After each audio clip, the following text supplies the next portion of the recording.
Seja bem-vindo ao programa Podercast, esse programa que tem impactado muitas vidas e com certeza você vai ser impactado nesse programa. Então assista até o final, já vai dando like e já vai compartilhando que com certeza Deus vai falar com você em nome de Jesus. Pastor Cláudio, seja bem-vindo mais uma vez ao nosso programa. Muito obrigado. Muito feliz, de estar aqui pela segunda vez nesse abençoado podcast, né?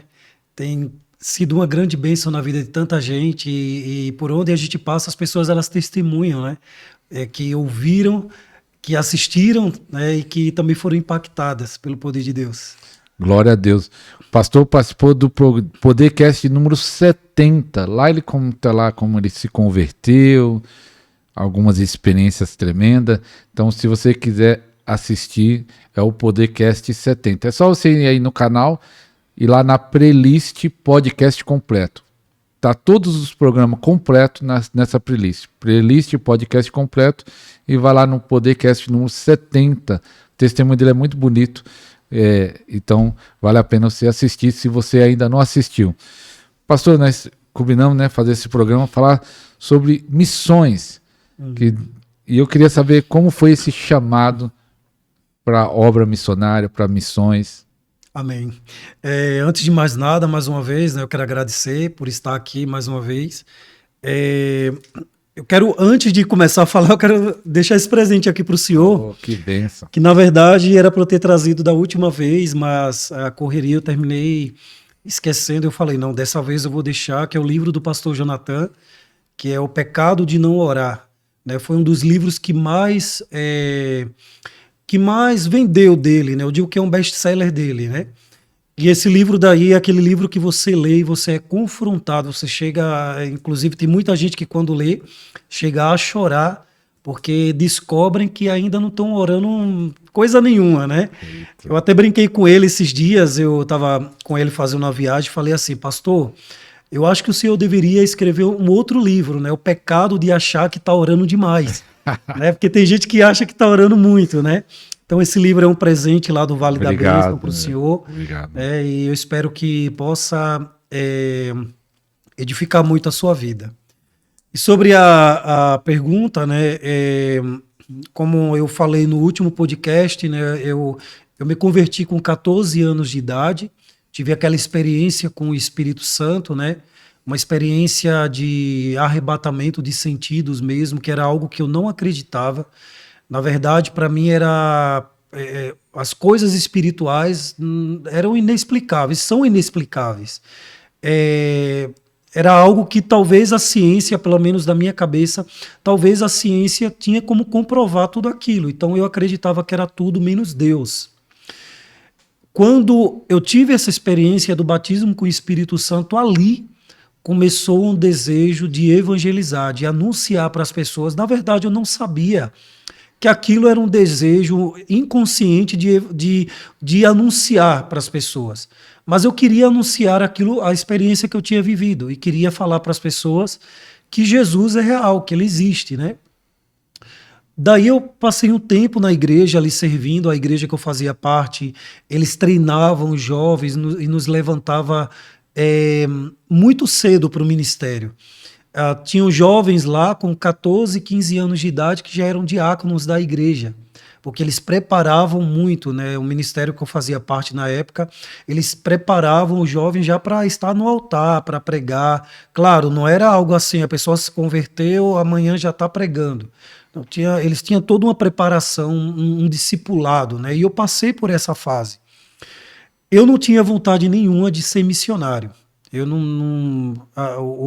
O topo da igreja que eu fazia parte, né, era chegar ao apostolado. Eu não entendia que o chamado apostólico é exatamente esse chamado de comissão, ser comissionado, de ir para fora, né, de sair de dentro da igreja para poder fazer os trabalhos fora, de evangelização, de anunciar as boas novas, e fortalecer um grupo, uma igreja, pastores. Eu não tinha noção desse chamado apostólico. Para mim, como novo convertido, o chamado apostólico era uma autoridade espiritual maior dentro da igreja, mas eu não entendia essa profundidade. Até que um dia eu tinha conseguido o meu primeiro emprego. Eu estava lutando muito para conseguir meu primeiro emprego, né? Eu tinha uns 18 anos de idade na época, e eu lembro que quando eu consegui meu primeiro emprego numa multinacional, Deus fez coisas tremendas, inclusive nessa multinacional, porque de um simples empregado, né? Eu passei a ser praticamente íntimo da dona da franquia. E a dona da franquia, ela era católica, carismática, e Deus começou a me usar para evangelizá-la na palavra, para que ela pudesse entender a palavra. Ali que eu estava tudo muito bem, eu sempre digo para as pessoas o seguinte, que Deus não chama desocupados. Né? A gente vai ver na Bíblia que alguém estava fazendo alguma coisa. Os discípulos, cada um estava na sua função ali quando Jesus chamou eles. Né? E era o meu primeiro emprego, era o meu sonho ter o meu primeiro emprego, minha carteira assinada, né? Mas ali no ápice do que eu estava vivendo, tendo a minha independência financeira na época, comprando as minhas coisas, foi naquele momento que o Senhor começou a me dirigir para o campo missionário. Isso para que eu pudesse ir passar muito tempo no campo. Um tempo antes eu tinha ido. Eu não tinha entendimento que era missão aquilo, mas a primeira cidade que eu fui foi para Cacimba de Dentro, na Paraíba. Eu era um pouco mais novo, né? E na época eu não trabalhava, eu só servia na igreja, eu era um adolescente. E eu fui para pregar 3 dias nessa cidade de Cacimba de Dentro, fui para pregar numa conferência de jovens. Uma igreja que era uma igreja tradicional, né? A igreja, eles não acreditavam nos dons e tal. Resumindo, ali foi o meu primeiro campo missionário, mas eu não tinha entendimento que aquilo era missão. Para mim, eu estava lá para servir a Deus, né? Não tinha esse entendimento ainda do que era missões. A minha igreja não ensinava sobre isso, né? E ali foi o primeiro campo, mas depois que eu consegui o meu primeiro emprego, aí foi quando Deus me levou para a cidade de Juazeiro do Norte, no Ceará, que até então era uma das cidades mais idólatras do Brasil, e nós chegamos lá com um movimento chamado Visitação de Deus, aonde realmente aconteceu um grande avivamento no ano de 2010, ali em Juazeiro do Norte, no Ceará. Mas você foi em Juazeiro como missionário, mas alguém te ungiu, te separou, agora ele falou, você vai ser missionário, você já tinha entendimento que eram as missões quando você foi para Juazeiro, mas quem te enviou? Ou você foi por conta própria e falou, vou fazer missões? Nessa época eu já tinha sido consagrado a missionário numa igreja batista, depois que eu tinha saído desse ministério, né, que eu fazia parte, que eu me converti, eu fui servir muitos anos nessa igreja batista. Nessa igreja batista, primeiro eu fui para Juazeiro do Norte, né, fui consagrado a missionário e eles me enviaram, me liberaram para Juazeiro do Norte. Quando eu voltei de Juazeiro do Norte, porque lá eu passei 10 anos, mas nesse período do tempo que eu estava lá, eu voltei para Recife, que é minha cidade natal, e lá a minha igreja começou a me enviar para alguns estados, como para Bahia, Minas Gerais e Rio de Janeiro, que era onde tinha as filiais das nossas igrejas, né? E lá eu ia para levar fundamentos, para fortalecer os pastores, para fortalecer a igreja, trabalhar nessa questão de auxílio no discipulado dos irmãos, levar a igreja a evangelizar. Eu levo treinamentos, desde aquela época que eu levo treinamento para as igrejas. Né? O treinamento eu aprendi na visitação de Deus, como curar enfermos e expulsar demônios à luz da Bíblia. E aí nós levamos esse método para a igreja, e aí nós saímos para as ruas com a igreja. Né? Só que para eu chegar até Juazeiro do Norte, aconteceram muitas coisas. Eu estava no meu primeiro emprego, lá no meu emprego me colocaram no grupo de WhatsApp, de WhatsApp não, de MSN na época, não existia o WhatsApp, né? E me colocaram para pregar nesse grupo, me puseram para pregar, e eu tinha que pregar digitando. Eu lembro que eu preguei sobre o Vale de Ossos Secos.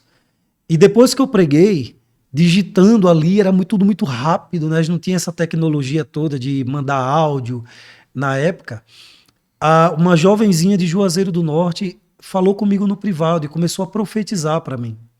E aí ela falou desse grupo chamado Visitação de Deus, que foi o período que marcou a minha vida, né? A Visitação de Deus. Eu não imaginava o que era a Visitação de Deus, grupo de São Paulo que estava em Juazeiro do Norte, um grupo liderado por um pastor, fundador do Vale da Bênção, nem imaginava, não sabia nem o que era Vale da Bênção. E aí, quando ela falou assim, você tem desejo de ser missionário aqui? Eu falei, olha, se Deus me mandar, eu sempre tive muita sede de agradar a Deus e de fazer a vontade de Deus. Quando ela falou, eu entrei em conflitos. Eu acho que a maioria dos missionários ou uma pessoa que recebe um chamado para o campo, ela começa a entrar em conflitos porque entra no quesito a parte financeira, família, amigos, seu conforto, sua casa, né?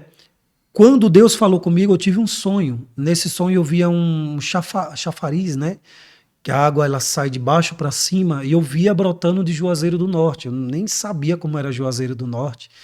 E essa água ela brotava para o Brasil inteiro.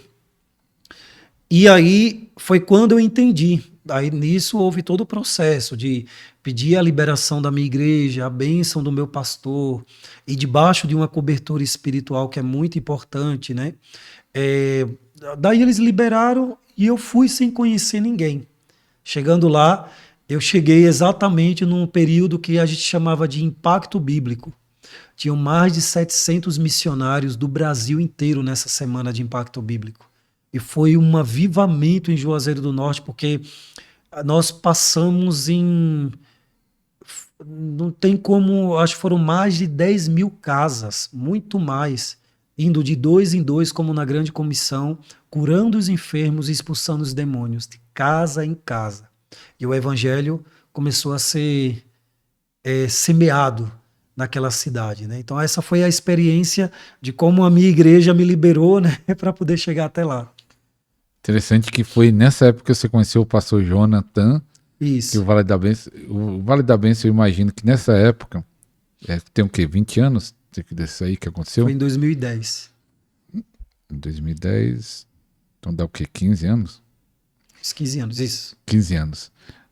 Já estava estabelecido, já estava construído. Não sei se o pastor Jonathan falou, o que levou ele tá lá aqui no Vale da Bênção, na cidade de Araçariguama, tudo montado e querer fazer missões lá em Juazeiro, lá no Nordeste, num lugar bem difícil. Ele falou porque o que levou isso? Ele sempre conta essa história, né? Todo missionário vai com a direção de Deus, né? A missão verdadeira é quando a gente vai realmente por uma direção do Espírito de Deus. Se você for por conta própria, você vai ser simplesmente um turista ali. Eu sempre digo para as pessoas o seguinte: quem vai para a missão sem estar cheio do Espírito Santo, você vai como turista, você não vai como um missionário, você está indo como turista.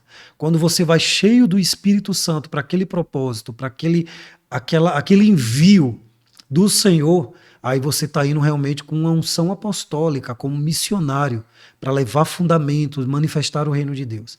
Ele conta que a visitação de Deus não começou em Juazeiro do Norte, começou no sudeste do Brasil. Não vou me lembrar especificamente a cidade.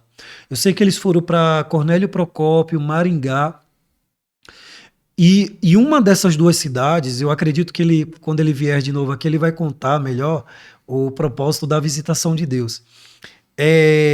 Ele conta que houve um avivamento muito grande, inclusive de igrejas tradicionais. Houve um episódio que eles contam, a pastora Elaine, ela até conta isso, que o trabalho da visitação de Deus é um trabalho de muita oração, é um trabalho pentecostal, que leva a pessoa, mobiliza as igrejas a orar muito pela cidade, pelo avivamento da cidade. E aí tem uma história que eles contam que tinha um pastor de uma certa igreja tradicional que é praticamente cessacionista, não cria nos dons e tal. E ele liberou a igreja porque eles iriam fazer uma vigília em outro lugar, mas parece que o local não estava liberado. E resumindo, o pastor dessa igreja liberou o espaço da igreja para eles fazerem uma vigília, porque a visitação de Deus fica durante meses ali trabalhando com as igrejas e com a cidade. trabalhando com a questão espiritual da cidade. Batalha espiritual, oração, abertura de portais, para que o evangelho consiga realmente chegar no máximo de pessoas naquela cidade e as igrejas possam crescer. Então é feito um mapeamento espiritual, um trabalho muito espiritual. Resumindo, eles foram para essa igreja fazer uma vigília e o poder de Deus foi tão forte que o pastor foi batizado com o Espírito Santo. E ele ficou muito preocupado. E agora o que é que eu vou fazer? E a pastora Elaine disse, agora você vai ter que sair dessa igreja. Que não dava realmente para ficar, né? Mas surgiu no Sudeste. O pastor Jonathan ele contou esses dias, a gente foi na casa dele fazer como é que se diz o nome? A gente foi fazer uma célula de oração na casa dele. E ele contando, né, ele sempre repete essa história assim para a gente poder lembrar e entender qual é a visão. Que ele estava na casa dele e ele estava saindo para pregar num culto. E quem chegou na frente da casa dele, eu não sei se você conhece, o profeta Mike Shea, do Ministério Casa de Davi. E ele chegou junto com os irmãos, ele entrou sozinho na casa do pastor Jonathan, o pastor Jonathan recebeu ele, estava com um pouco de pressa. E os irmãos estavam dentro do carro, estavam embriagados no espírito. E o pastor Jonathan, ele conta que perguntou, por que os irmãos não sobem? Ah, eles estão bêbados. Ele falou assim, né? E o pastor Jonathan não entendia muito dessa questão, mas o Mike Shea profetizou para ele sobre o Nordeste do Brasil. E aí ele entendeu que era o tempo dele entregar o Vale da Bênção no sentido de não é deixar o vale, mas entregar no sentido administração. De deixar um tempo para que Deus pudesse usá-lo no sertão do Nordeste brasileiro, né? O sertão do Nordeste brasileiro é conhecido como a África brasileira. É um lugar onde muitas igrejas, pelo menos em 2010, muitas igrejas não tinham conhecimento da profundidade da questão cultural e espiritual do sertão nordestino. Então, o pastor Jonathan, quando foi para lá, primeiro foi com alguns irmãos para entender, né, como que funcionava, porque até então ele não tinha ido lá. Quando ele entendeu e viu a necessidade do sertão nordestino, da evangelização do sertão nordestino, aí ele começou a convocar alguns irmãos. Daí, esses irmãos que estavam aqui no Sudeste já em um trabalho, foram convocados, e se eu não me engano, esses irmãos foram de ônibus até lá. Foi daí que começou um trabalho. Aí é estabelecido uma base missionária, uma sala de oração 24 horas na cidade, e aí nós vamos trabalhando primeiro com os pastores da cidade. Ajuntamento de pastores, lava-pés, perdão, né? Um pastor pedindo perdão para o outro, que às vezes acontece muito essas questões de divisões e tal. E nós vamos fazendo um mapeamento na cidade, orando na cidade. Então foi esse processo até ele chegar no sertão.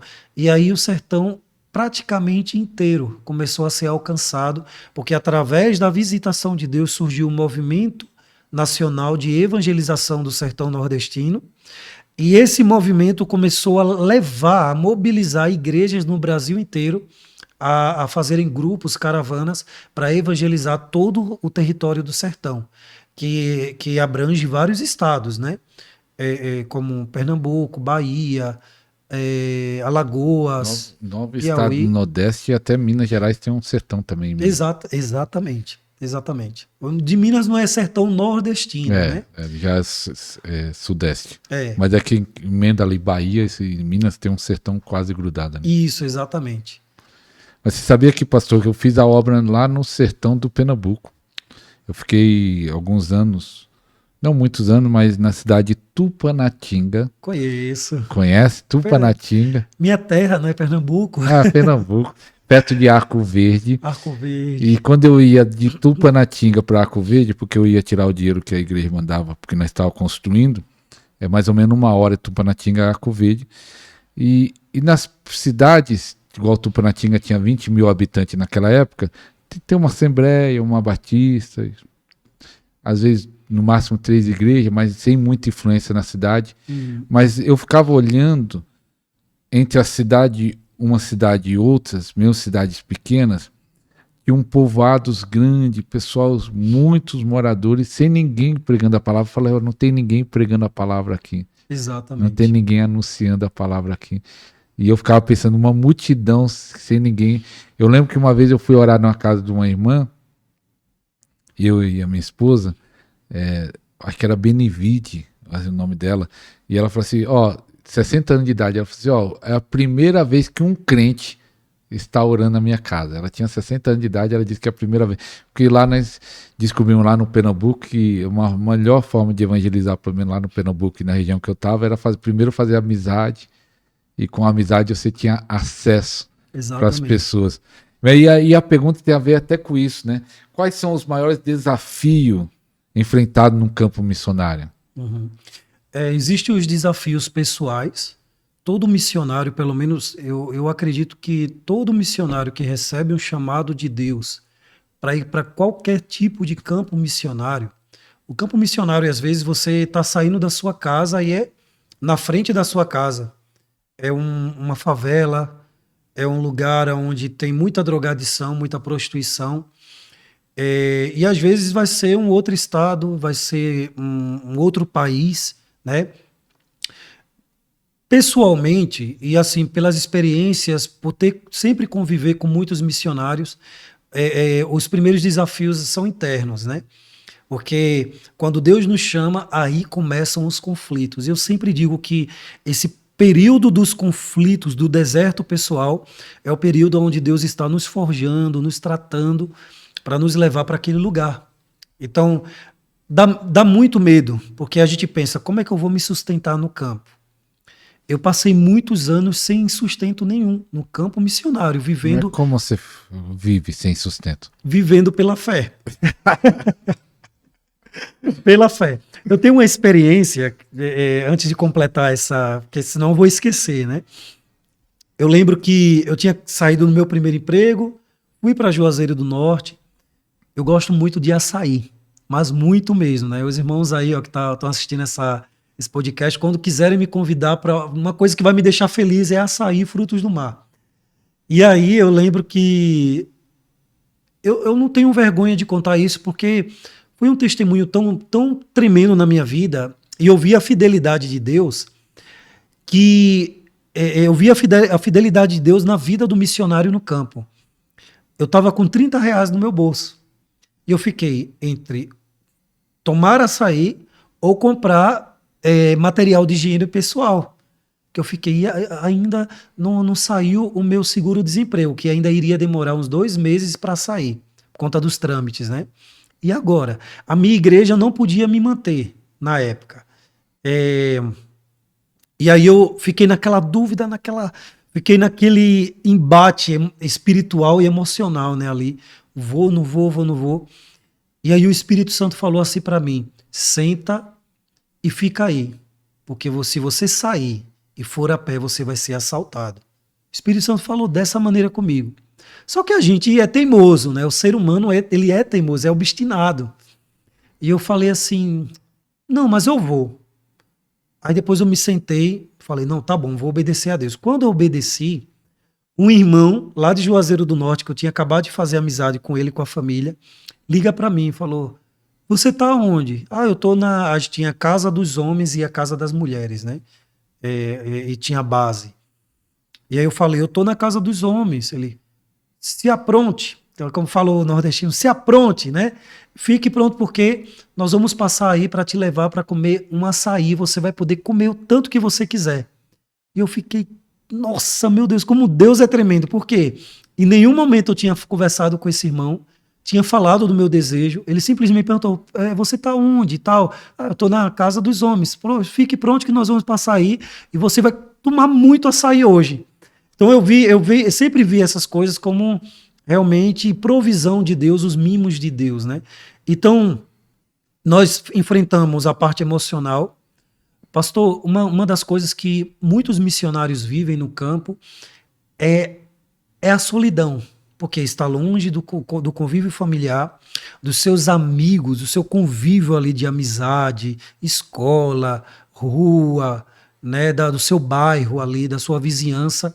Então você se encontra no outro contexto, numa outra cultura. Por mais que eu sou nordestino, de Pernambuco para o Ceará, a mudança cultural é muito grande, tem muita coisa diferente, muitos termos que eles usam no linguajar que é diferente do que nós falamos no Pernambuco, né?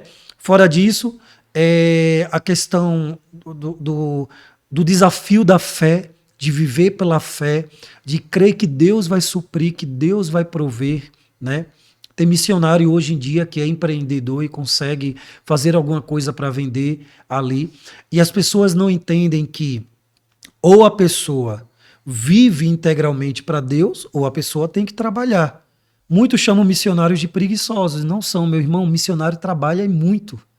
Acorda cedo muitas vezes, vai visitar os campos, vai visitar os lugares, passa o dia ali orando, evangelizando, né?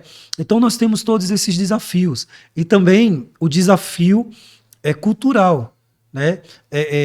O desafio espiritual, emocional e o cultural, né? Eu enfrentei todos esses.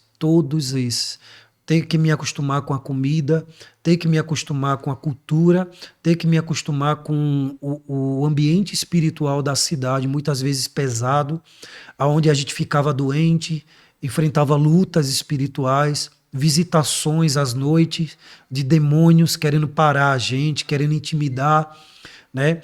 Então, as pessoas, muitas pessoas não têm conhecimento disso. Pensa que missões é passear, é ir para o campo, é tudo muito bonito. Quando veem as fotos, né, a gente com as crianças ali, não sabe dos desafios que nós enfrentamos até chegar naquelas crianças.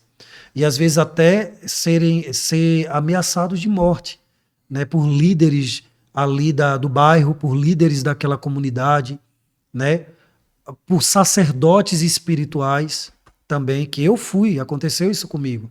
De eu ser ameaçado por sacerdotes espirituais da região, né, de uma certa capela, e dizer que era para eu sair dali porque as crianças estavam vindo para mim e não estavam indo mais para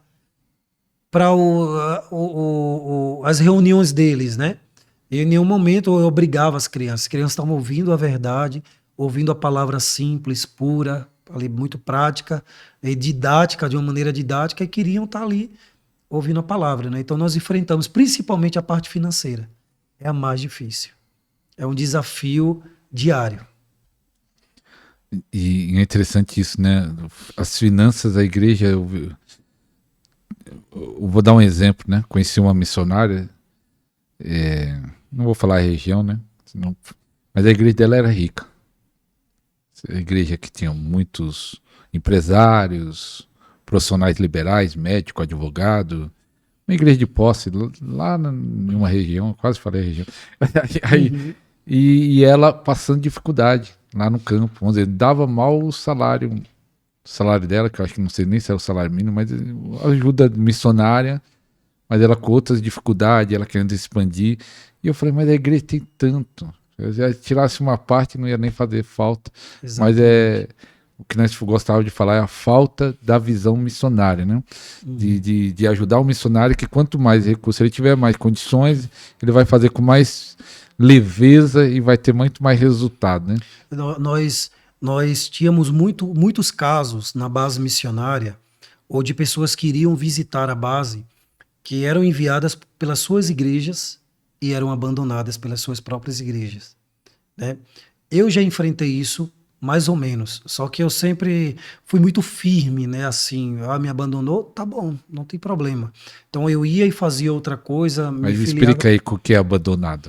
É assim, a igreja, ela cria uma expectativa no coração do missionário, ela envia o missionário para o campo, envia, paga as passagens, faz promessas para o missionário muitas vezes, diz que vai pagar um salário para aquele missionário, para o missionário realmente viver ali, evangelizando, pregando, levantando uma igreja naquele lugar, trabalhando com as crianças, fala sobre o apoio. Tem igrejas, por incrível que pareça, tem igrejas que elas levantam ofertas nos cultos de missões e não envia para o missionário. Será que acontece isso?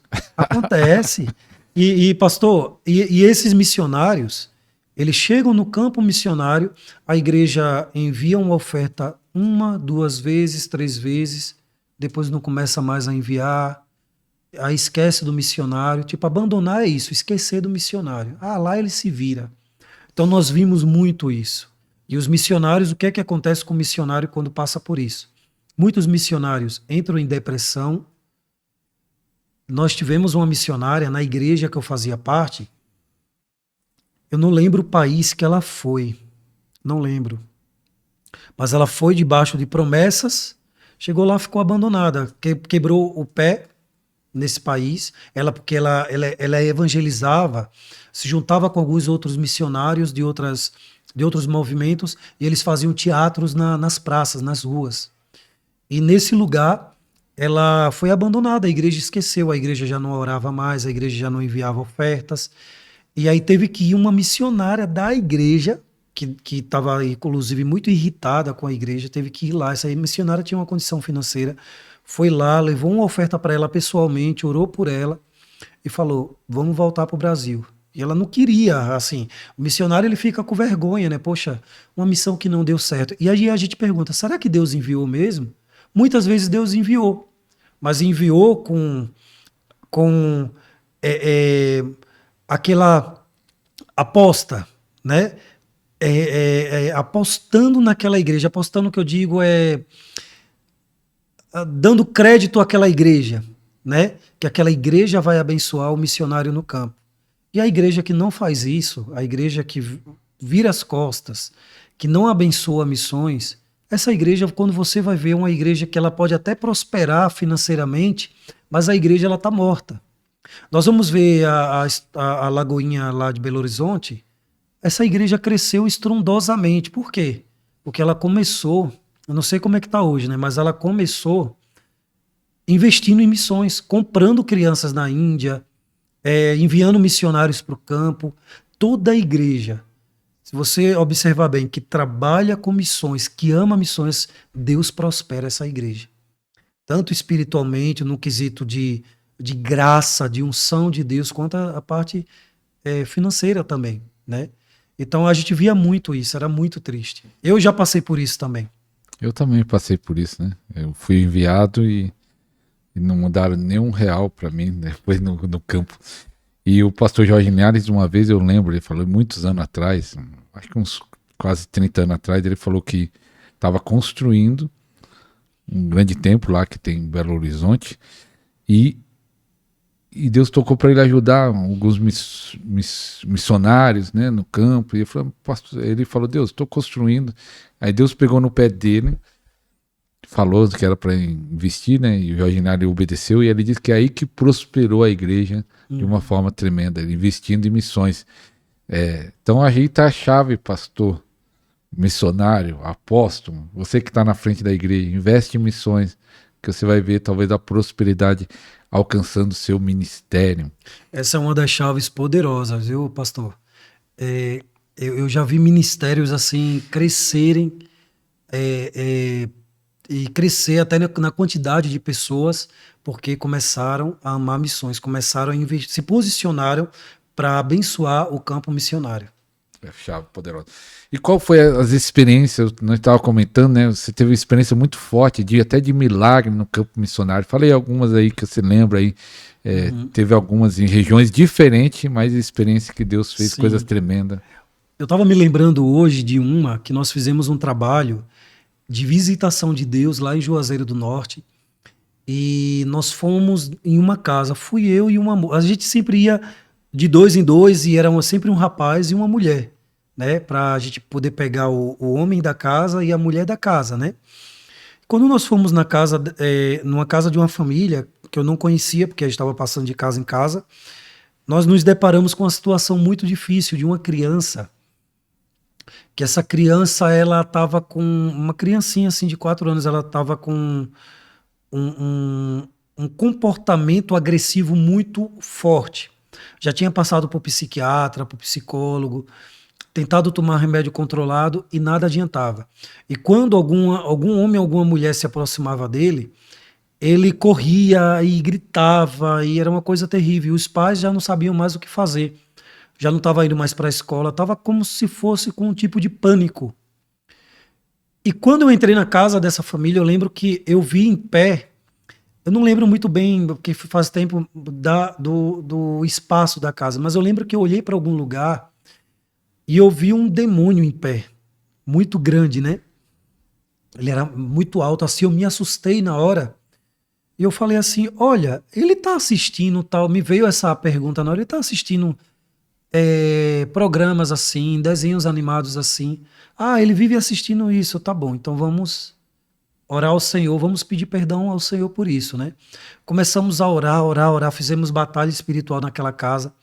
Quando terminou, quando terminamos de orar, aí eu fui até a criança, né? Ele não deixava a gente nem colocar a mão, ele deixou eu colocar a mão na cabeça dele, e aí eu fiz ele repetir algumas coisas na palavra de Deus. A gente sempre usa muita palavra para a pessoa declarar. E era coisa assim da criança não conseguir dormir. E aí eu lembro que depois que eu orei na cabeça dele, essa criança olhou para mim e veio correndo e me abraçou. E ficou abraçada comigo e me abraçava tal. Dali eu vi que a criança estava curada daquela perturbação, né? E já tinham levado em médico, já não sabiam mais o que fazer. Quando a mãe viu a criança me abraçando, ela caiu no choro. Ela, meu Deus, aconteceu um milagre, né? Então foi um milagre muito grande ali. Mas nós vivemos milagres tremendos. Eu contei isso no último podcast, né? Mas eu vou repetir de novo sobre o milagre de Cacimba de Dentro, que foi a primeira cidade, né, que eu fiz missões. Houveram muitos milagres lá. Eu tive milagres que Deus me usou para orar por pessoas ali que tinha caroços no pescoço e o caroço ele ficava visível. E quando eu orava, a pessoa sentia como se estivesse engolindo o caroço estivesse sumindo, né? E o mais forte foi o que eu contei no último podcast, que foi de uma senhorinha que fazia 40 anos que não andava, né, por conta de um aborto que ela tinha sofrido. Não entendo nada sobre essa questão de medicina, mas foi o relato que ela mesma contou. E que nós achávamos, os jovenzinhos que me levaram para orar lá, achavam que ela era uma bruxa, né, mas na verdade não era. Ela tinha sofrido esse aborto e isso afetou o psicológico dela. Ela babava muito e nós entramos na casa dela para orar. Colocamos ela na poltrona dela, eu virei para aqueles jovens, eram tudo adolescentes, 13, 14, 15 anos de idade. Eu lembro que eu olhei para todos eles assim, eu falei, não quero ninguém orando em português. E eles começaram a orar em línguas. Perdão, é ao vivo, né? E eu lembro que quando eu coloquei as mãos nos joelhos dela, o Espírito Santo começou a me usar dando tapas nos joelhos dela, né? Nem eu entendi o porquê que eu estava fazendo aquilo. Resumindo, eu me lembrei de Atos 3, do coxo em frente à porta do templo chamada Formosa, e ali me veio assim nitidamente essa passagem. Eu a ajudei a se levantar e falei assim, Dona Maria, vamos passear comigo? E comecei a passear com ela dentro da sala da casa dela, e essa mulher começou a andar sozinha, ela parou, começou a louvar a Deus em pé, que ela não ficava em pé. E foi aquele mover sobre a cidade também, porque toda a cidade praticamente era o burburinho, né? Deus operou um milagre na vida daquela senhora. E foi algo tão forte que o pastor da igreja local na época, ele era tradicional também, ele teve que ir até a casa dessa irmã, dessa senhora, para ver o milagre com os olhos dele, que ele não acreditou. Quando ele viu, ele ficou espantado, né? Como que pode uma senhorinha que fazia 40 anos que não andava começar a andar? Teve um que aconteceu lá em Juazeiro do Norte também, de uma jovem que ela era uma jovem normal, não apresentava nenhum tipo de transtorno e de repente essa jovem ficou muito perturbada emocionalmente ao ponto dela tentar colocar a corda para se matar dentro do banheiro, e às vezes ela saía despida na rua correndo, gritando. Ficou louca, né? Vamos dizer assim. E aí o pastor dela, que era meu xará, que é meu xará, né? Ele falou assim, pastor Cláudio, estamos com um probleminha com essa jovem aqui da igreja, ela já foi para psiquiatra, já foi para psicólogo, está tomando um remédio controlado e de nada adianta. Falei, traz ela aqui na base, né, lá na base missionária. Quando levou, eu comecei um processo de oração com ela e cada vez que a gente ia orar, durou uma semana. Cada vez que a gente ia orar, o Espírito Santo ia me dando direções do que fazer. Hoje eu estudo psicanálise, né? Eu faço o bacharel em psicanálise. Na época eu não entendia nada disso, mas o Espírito de Deus, ele entende. Se tem alguém que entende mais de alma do que o Espírito Santo, do que qualquer psicólogo na face da terra, é o Espírito Santo, né? E ele me deu sabedoria que eu comecei a receber direções. Da menina eu comecei a tratar com a mãe, da mãe comecei a tratar com a avó e orando com elas. Até que chegou um dia que a mãe e a avó caíram endemoniadas de uma vez só. Fui lá, expulsei e tal. Resumindo, essa moça foi completamente curada. Saiu do psiquiatra, foi completamente curada.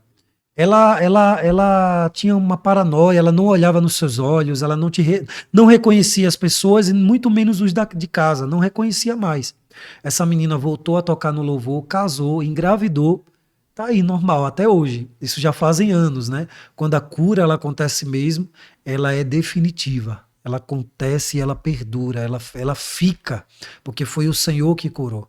Então nós vivemos muitos milagres, fora esses milagres de curas, assim, de manifestação na vida das pessoas. Nós já vivemos milagres de orar em lugares que não chovia há 6 anos, no sertão nordestino, e passarmos ali 7 dias orando naquela cidade, no último dia caiu uma tempestade na cidade. Assim, um milagre tremendo, e as pessoas da cidade, ao ponto das pessoas da cidade dizerem assim, ó, os crentes oraram e Deus mandou a chuva, foi os crentes que oraram. Uma vez eu estava pegando um ônibus voltando para a minha cidade, de uma cidade lá na Paraíba, e eu ouvi os moradores, né, os nativos desse lugar, dessa cidade ali na Paraíba, dizer assim, olha, os crentes oraram e Deus mandou chuva, fazia tempo que não chovia, mas os crentes vieram aqui e oraram, né? Então, tem muitos milagres que a gente vive, de curas, de pessoas com câncer, de pessoas, principalmente no campo missionário, presas a demônios, presas a alguma coisa ligada à feitiçaria, a amarrações, e quando nós vamos orar, aquelas pessoas são libertas, completamente libertas.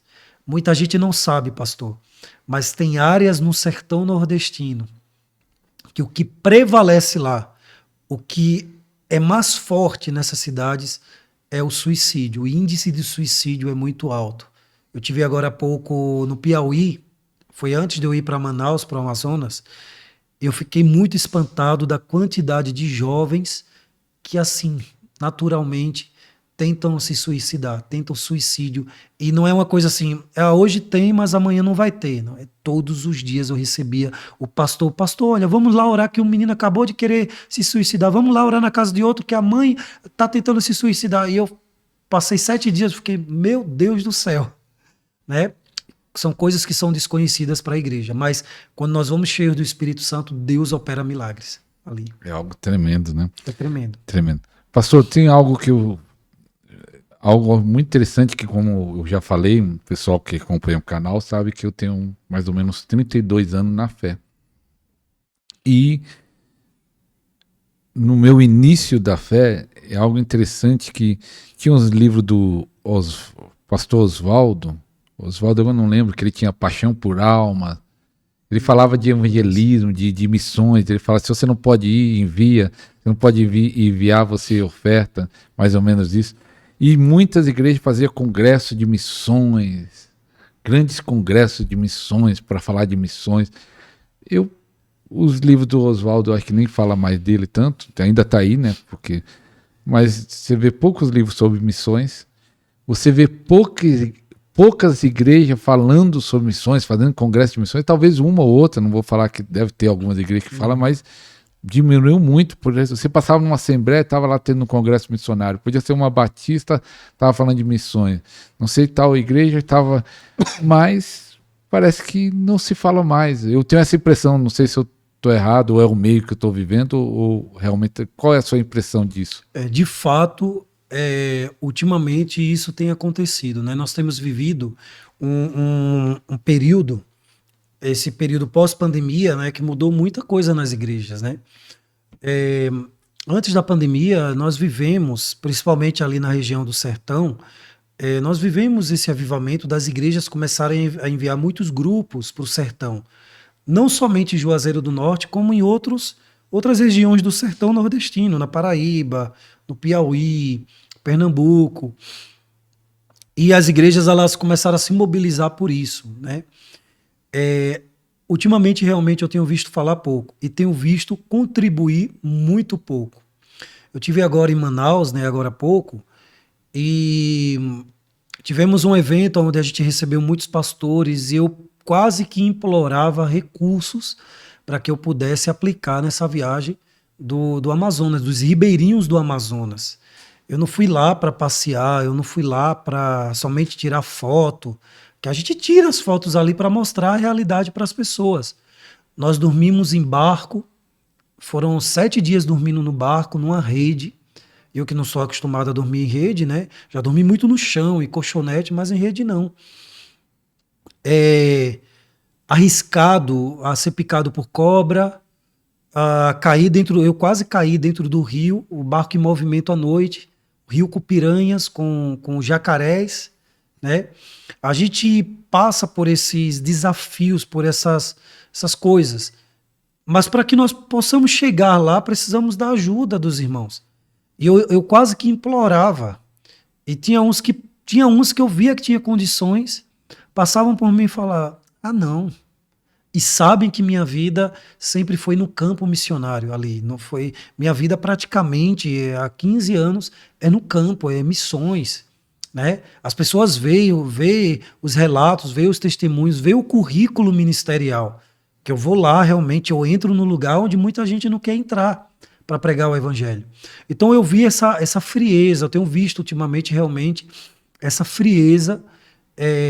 Não vou generalizar, mas de uma boa parte das igrejas, e principalmente as que têm mais condições, são as que mais fazem isso, né? Claro, tem muitas igrejas grandes que têm condições, que estão investindo, que o pastor ama realmente missões, mas uma boa parte não quer saber. Esse egoísmo ministerial, né? Vamos encher a nossa igreja, vamos encher as nossas ovelhas, mas o missionário que está lá na África e aquele povo da África não é com a gente, deixa para quem tem o chamado, né? O povo que está lá no sertão, na África brasileira, né? Não é para a gente não tem esse negócio de ir para o sertão, nosso negócio é aqui no nosso bairro, tá tudo bem, estamos muito bem acomodados e amém, né? Então, realmente eu tenho visto isso, essa deficiência, né, nas igrejas. Talvez o pessoal está mais preocupado consigo mesmo, material, só com a bênção dele. Alguns, né? Não todos. Mas algo interessante, pastor, eu lembro uma vez quando eu vim do Pernambuco, eu fui num congresso de missões, numa igreja, lá na região de Nova Odessa.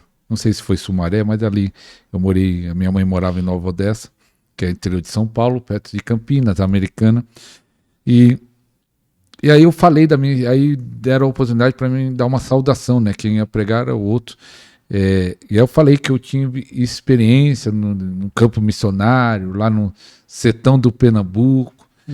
Mas aí o outro pregador, que era o oficial, ele estava falando de missões transculturais, que era para outros países, povos não alcançados. Talvez você não sabe, pelo menos na época, não sei se mudou, mas o gráfico era de 2 bilhões de pessoas nunca ouviu falar de Jesus. Não sei se aumentou ou diminuiu, mas falava que 2 bilhões de pessoas nunca ouviu falar de Jesus. E aí, quando ele chegou, ele praticamente disse que não existe missões. Que aqui o Brasil já está evangelizado, aqui não precisa disso, tem que ser lá de pessoas que nunca ouviu falar de Jesus. E aí ele usa até a frase, por que você vai falar de Jesus para quem já ouviu uma vez? Tem pessoas que não ouviu nenhuma vez. Então praticamente eu fiquei meio tímido, porque eu tinha acabado de falar que eu tinha lá no sertão. E precisa ou não? Ou é lá fora ou é aqui? Tanto aqui quanto lá fora. Existem tribos quilombolas aqui no Brasil que são poucos visitados por missionários. E tem lugares que missionários ainda não conseguiram chegar. Eu tive em Manaus, eu descobri através de um outro missionário que tinha dormido numa base missionária antes de encontrar com a gente. Ele falou uma coisa que eu fiquei muito assustado. Ele falou assim: pastor, você sabia que existem 12 mil tribos no meio do Amazonas que nunca receberam a palavra de Deus na língua deles e nunca ouviram falar de Jesus? E ainda tem gente que diz que o Brasil não precisa ser evangelizado, né? Você vai em lugares do sertão nordestino e você pergunta assim para a pessoa: quem é Deus para você? Ah, o meu Deus é meu Padre Cícero, né? E Jesus? Ah, Jesus é aquele senhorzinho que mora ali na esquina, ele se chama Jesus. É aquele senhorzinho. Tem gente que não conhece Jesus. Eu tive com a equipe que eu tenho um movimento chamado Assim na Terra. Esse movimento, eu levo pessoas e a ação desse movimento é a visitação de Deus, né? Eu mobilizo jovens, irmãos e irmãs para irmos fazer um trabalho bem específico na cidade. E eu dou o treinamento ali, né, durante os 7 dias, pela manhã e à tarde, nós fazemos o envio das pessoas para as ruas, para as aldeias, para os vilarejos. Tivemos numa cidadezinha chamada Itatira, no Ceará. Na verdade, é um povoado. É distante de tudo. A gente tinha que pegar carro e ir lá para dentro e ficamos lá hospedados. E quando os jovens saíram para evangelizar, eles voltaram assim, alguns voltavam com a mão na cabeça e voltaram: pastor, eu não imaginava que aqui tem pessoas que nunca ouviram falar de Jesus. E tinha uma igreja católica lá, uma igreja lá onde o padre ia somente uma vez por ano e olha lá, para poder, né, não vem ao caso falar isso aqui no podcast. Mas esses jovens perguntavam quem era Jesus. Você conhece Jesus? Não, quem é Jesus? Não, minha filha, não conheço Jesus, né? No linguajar, eu não conheço Jesus. E eles ficavam: como assim? Eles não sabem quem é Jesus. Falavam: você conhece Adão e Eva? Não, não sei quem é Adão e Eva, né? Então, para um país que se diz cristão, né? Porque realmente tem essa característica cristã, tem lugares no Brasil que muita gente ainda não ouviu falar de Jesus, por incrível que pareça. Se você pegar uma equipe da sua igreja e você for lá para o meio do sertão, vou falar de sertão nordestino, que é o lugar onde eu passei muito tempo, né? Você vai ali para o sertão, você vai ver que tem lugares que tem pessoas até mais de idade que nunca ouviram falar de Jesus. Já ouviram falar do Padre Cícero, do Frei Damião, mas nunca ouviram falar de Jesus. É incrível. É uma necessidade, né? E eu fiz a obra lá no Tupunatinga, até tem igreja lá na cidade, mas no sítio, zona rural, não tem. E também algo interessante que alguns, como causa do preconceito, né, nunca pisa numa igreja evangélica, então, e a igreja está lá parada, algumas estão estagnadas, então o missionário chega lá, tem acesso de estar indo, às vezes chega naquele gás de estar indo, mas que tem muita igreja que não está mais evangelizando ou não sabe evangelizar bem. E eu achei bem interessante que nesse sábado, o último sábado do mês, tem a consagração lá no Vale da Bênção. Você pode até explicar da consagração. E eu estava lá na consagração nesse sábado, fui com um pastor amigo e o meu concunhado também, que é pastor. Foi uma bênção, cada louvor, adoração, tudo ali. Pastor Jonathan. E o Jonathan falou da missão que entrega filtro de barro. Isso. Explica aí como é isso e por que surgiu essa ideia. Quem está à frente, né, atualmente desse projeto dos filtros de barro é o pastor Marcos Facundo. Inclusive, quando eu faço as minhas caravanas também com as minhas equipes para o sertão, ele entra em parceria comigo e ele envia os filtros para que, através do movimento que eu lidero, a gente possa também fazer a entrega. O projeto dos filtros de barro funciona assim: nós levamos um filtro de barro para uma casa, né? Nós levamos muitos filtros ali, tudo através de doações, né? São pessoas, empresários que vão ali abençoando, que têm o coração voltado no campo, e eles abençoam, daí é mandado confeccionar esses filtros em uma fábrica próxima daquela cidade. E aí nós conseguimos também recursos para poder enviar os filtros até aquela cidade no carro, né, no caminhão, vai depender muito. Chegamos na cidade, nós entramos em parceria com aquela igreja local que está nos recebendo, nós adesivamos os filtros com aquele versículo, eu não vou me lembrar agora, que fala que Jesus fala assim: quem beber da água que eu vos der não voltará a ter sede novamente. Aí embaixo fala assim: Jesus falou para a mulher samaritana, né? Nós vamos, como nós vamos de 2 em 2, uma pessoa leva a parte de cima do filtro, o outro leva a parte de baixo. Entramos dentro da casa e gritamos dentro da casa: que a paz do Senhor esteja dentro desse lar. E aí nós falamos da história da mulher samaritana para aquela família. Falamos: olha, aquela mulher estava tirando água, mas a água da vida chegou ali, é Jesus. E nós explicamos. A pessoa pensa que aquele filtro dali é pago, que elas vão pagar, a gente vai ter que pagar alguma coisa. Não, é um presente de Deus para você.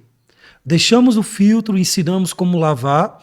Depois que evangelizamos aquela família, fazemos o apelo, oramos, ficamos um tempo ali com elas. E aí as velas, que tem umas velinhas do filtro, né, que é o que filtra a água, nós deixamos com a igreja, as velas e a torneirinha. Aí a igreja ela fica responsável, depois da nossa saída daquela cidade, a igreja volta lá 10 dias depois, somente para levar as velas e a torneirinha. Para que isso? Para gerar um relacionamento entre a igreja e aquela família. Naquele ato que nós vamos entregar o filtro, nós anotamos o nome, telefone, o endereço, tudo direitinho para que a igreja retorne lá. Fizemos esse trabalho com a Sinaterra na cidade de Pedra Branca, no Ceará. Uma igrejinha, essa igrejinha faz parte de uma convenção de umas igrejas, também não vou citar o nome, e era uma igreja que fazia muitos anos que ficava dentro de uma garagenzinha, e a igreja não crescia. Ia mais ou menos umas 10, 15 pessoas. Eu falei assim para a pastora da igreja, falei: pastora, se as pessoas não vêm até aqui, vamos até elas. Levamos até uma favela dessa região lá do sertão, começamos a entregar os filtros.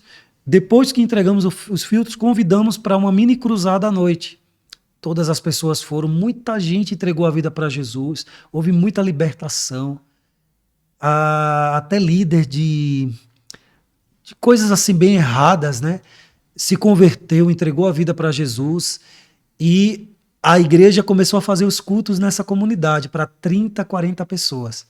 Então, assim, o mover de Deus começou a operar ali através desse ato, porque o filtro, na verdade, é uma maneira da gente poder ter acesso à casa das pessoas. Elas vão receber um presente, não vão pagar por aquele presente, é algo que vai beneficiar o sertanejo, porque às vezes tem que beber água impura, né? E ali eles vão tomar uma água pura. E nós entramos até gritando, né? Água pura para beber, água viva para curar, que a água viva é Jesus Cristo, né? Então é um trabalho muito bonito, o trabalho dos filtros de barro. Talvez o pessoal que mora em São Paulo não tenha noção. Eu já morei lá naquela região. E sabe como eles pegam um pano, a água que eles bebem é do açude lá, e põe um pano no pote de barro grande, quando não tem um filtro, e joga água para tirar sujeira, coisa e tal. Né? Sujeira, mas só que a água... Mas não purifica. Não purifica, a água tá impura, né? Tira só aquele galho, algumas coisas maiores. Exatamente. E já tive uma experiência, pastor, que eu indo da cidade pro sítio, tava um calor, tava eu e um obreiro, e aí era 11 quilômetros pro sítio que nós ia estar indo, nós tínhamos andado 5 quilômetros naquele sol do Pernambuco, que você já sabe como é que é. Sim, é um sol para cada um, acho que diz, né? E aí quando chegou lá, falei assim, ó, vamos beber água ali, que eu conheço a pessoa lá, naquela casa de taipa, Aí quando ele deu o copo, aqueles copos de alumínio, e aí quando eu olhei para a água, tava um tempo de seca naquele Pernambuco, às vezes tem ano no Pernambuco que não chove nada, aí eu olhei para a água normal da seca, a água vai ficando barrenta, Sim. mas quando eu olhei, a água tava meio amarela. E eu falei assim, mas tá estranha essa água. Aí o rapaz, o senhor, né, falou assim, ó, não se preocupa não, que a água tá meio amarela, assim, é porque o gado entrou e mijou na água. Ele falou desse jeito. E aí eu falei, eita Deus, a água tava com xixi, por isso que tava amarela. Mas eu fiquei pensando, se eu devolver o copo pra ele, posso dizer que eu perdi a amizade. Aí eu falei, não posso devolver, eu tenho que beber assim mesmo. Aí eu peguei o copo, fui bebendo e falei, Senhor, quebra toda a bactéria, pensando na minha mente, quebra tudo e bebi água com xixi. Esse é um outro desafio dos missionários, né? Eu voltei agora dos ribeirinhos, eu voltei com minha barriga muito inchada, porque eu comi algumas coisas lá que nós não estamos acostumados a comer aqui. Inclusive, comi até aquela formiga içá, né? Comi outros tipos de coisas lá. E a água também. Nós tomávamos banho da água, que ela saía, por exemplo, ela saía do barco, né? Saía pelo ralo ou pela privada, nas necessidades especiais, e ela retornava de novo para a gente tomar banho, né? Depois foi que a gente ficou sabendo disso, a gente ficou, meu Deus do céu, escovava a boca, né? Então, com certeza eu peguei alguma bactériazinha ali e foi através até da oração de um casal de profetas que vão lá. Eles oraram, porque eu estava muito mal mesmo quando eu voltei dos ribeirinhos do Amazonas. Eu estava até com medo de ter alguma coisa dentro de mim. E depois que eles oraram, aí foi que eu melhorei, que não, graças a Deus não tive mais nada. Mas esses são um dos desafios também. A gente tem que comer o que a gente vê ali na hora, é o que tem para comer, é o que tem para beber a água, né? São as necessidades ali do momento que nós temos que dar uma abertura no coração para isso. Mas tudo por amor. Missões é um ato de amor, né? Amém. E você já foi até fora, conta aí as suas experiências fora do país e vai até agora em julho, se eu não me engano. Agora em julho eu estou levando uma equipe de 12 pessoas. Na verdade, eu iria eu e mais alguém. Eu queria levar mais alguma pessoa comigo, não ia levar a equipe. E daí que, quando eu pedi a bênção do pastor Jonathan, né, que é o meu pastor, o meu líder, é o meu mentor, né, ele não está liberado. E aí, resumindo, eu divulguei para alguns amigos, aí vieram seis pessoas. As pessoas, eu senti queimando no meu coração, 6 pessoas. Dessas 6, já estamos em 12. Multiplicou, né? E aí eu encerrei em 12. Eu falei, não, em 12, mas aquela coisa, se aparecer mais um, a gente abre exceção, né? Então nós vamos fazer um trabalho de visitación de Dios, né? Lá no Chile. Vamos nos campos de refugiados orar de casa em casa. Estou muito feliz porque os Gideões Internacionais, né, daquelas biblinhas azuis, lá do Chile entrou em contato comigo e eles vão doar bíblias, vão estar conosco nesse trabalho.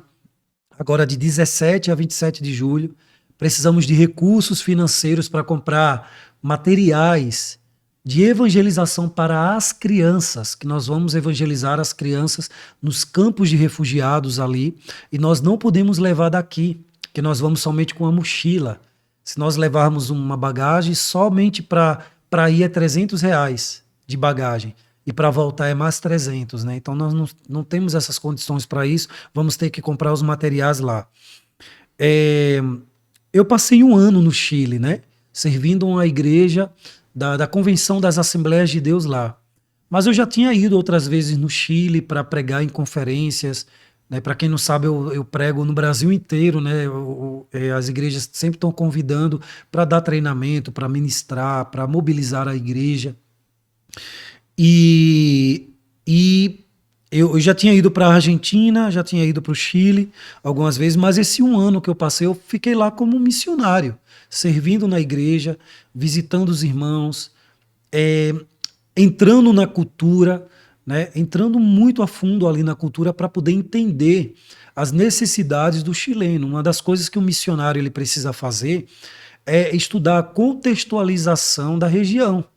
O que eles comem, qual é o estilo de música, o sotaque, a linguagem, o idioma, a comida, tudo.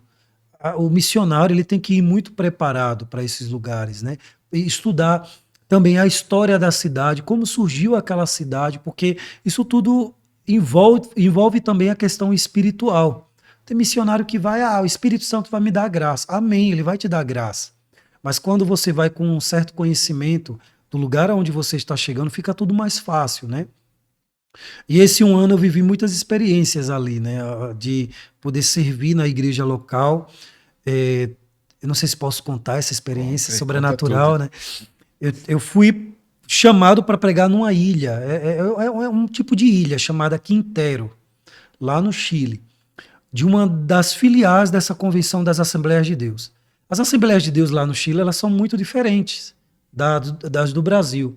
Elas são estilo igreja worship, parede preta, jogo de luz, as mulheres pinta cabelo, faz unha, normal. Tanto é que os louvores, a maioria é tudo Hillsong, né? Lá não tem negócio de hino da harpa, como aqui, né? E eu lembro que eu fui lá, e o pastor muito querido, ele e a família são muito queridos. E eles falou assim, pastor, você vai dormir no quarto da minha filhinha, da menorzinha, né? E a filhinha iria dormir com os irmãos, que já são maiores. Falei, tá, tudo bem. Tava dormindo do lado assim a janela. Pastor, eu orei antes de dormir, porque no outro dia eu iria começar as pregações, as ministrações lá. Orei me preparando tal. Quando eu me deitei, 3 horas da manhã eu acordo. Uma brecha assim na janela, né? Janela grande. Tava chovendo. E quando eu olhei para a janela, apareceu um ser do lado de fora. E esse ser, ele estava me encarando. Ele não tinha expressão alguma no rosto. Não tinha nenhum tipo de expressão. Sabe aquela pessoa que parece que está morta, mas está ali em pé, olhando para você? Ele não tinha expressão nos olhos, mas parecia um lagarto, em pé, né? E era grande assim, uma aparência de lagarto. E eu olhava para os olhos, eu fiquei assim olhando para os olhos. Eu pensava que eu estava tendo algum tipo de alucinação por conta do sono. Mas se fosse alucinação, sumia, ia embora. Mas eu fiquei parado, observando assim, com o cobertor assim, olhando, tentando entender o que era aquilo. E estava me encarando, e a íris dos olhos eram duas, e elas se mexiam dentro dos olhos daquele ser ali. E dali eu peguei, virei para o lado e me levantei e comecei a guerrear, a entrar em batalha espiritual ali. E fiquei sem entender o que era aquilo, né? No outro dia, eu já sou branco, fiquei pálido, né? Acordei pálido ali, né, na hora. E aí eu fui tomar café, eles chamam de desayuno, né? Fui tomar o desayuno com os pastores, com a família. E aí a filha do pastor toda feliz, que ela é muito animada assim, sentou na mesa, e eles têm um carinho muito grande por mim. E o pastor fez, pastor, aconteceu alguma coisa? Eu falei, aconteceu. Posso contar? Pode. Eu contei a experiência. E aí o pastor e a pastora olhou um para o outro assim e falou, ele, pastor, há umas semanas atrás, a filha dele, no quarto dela, ela acordou 3 horas da manhã gritando que ela viu esse mesmo demônio. Ele entrou no quarto dela e ele paralisou a cintura da cintura para baixo. E ela gritava ao ponto do pastor ter que acordar, sair correndo e ir lá expulsar. Na hora eu tive o discernimento, né, quando ele começou a falar isso, que era um espírito da cidade, um principado ali da cidade, que atuava realmente para amedrontar homens e mulheres de Deus que vão lá para pregar.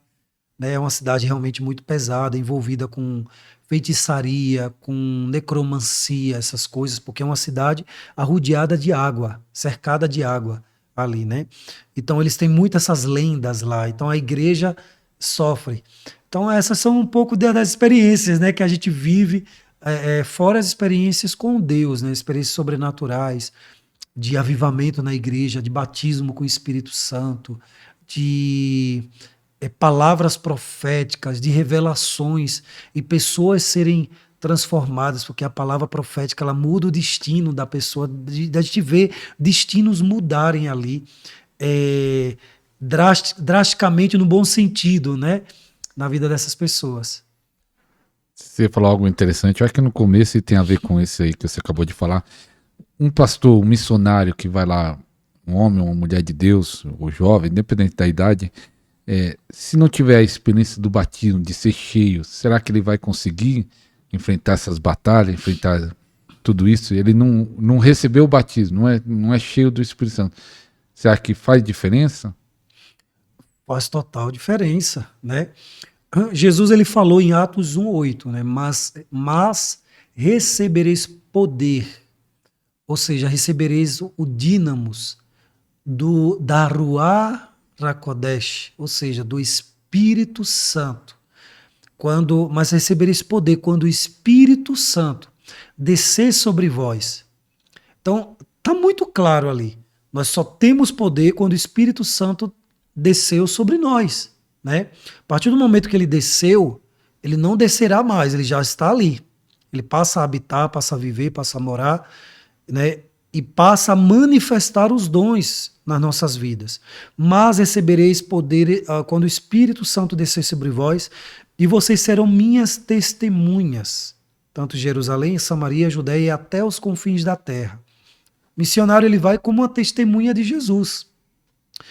E a testemunha vai para testificar, para dizer, esse Jesus está vivo e ele não operava antes, milagres, curas, sinais, ele continua a operar hoje. Vocês querem ver? Vocês querem experimentar isso? Então venham para Jesus. E as pessoas vêm e experimentam. Quando o missionário não recebe o batismo com o Espírito Santo, ou o revestimento, ou seja, esse revestimento de poder, né? Ele fica desabilitado para vencer as obras do diabo. A Bíblia diz que Jesus ele falou assim, pois o Filho do Homem se manifestou para desfazer as obras do diabo. E quando nós vamos ler que diz assim também, aquele que crê em mim fará as obras que eu faço e obras maiores do que essas.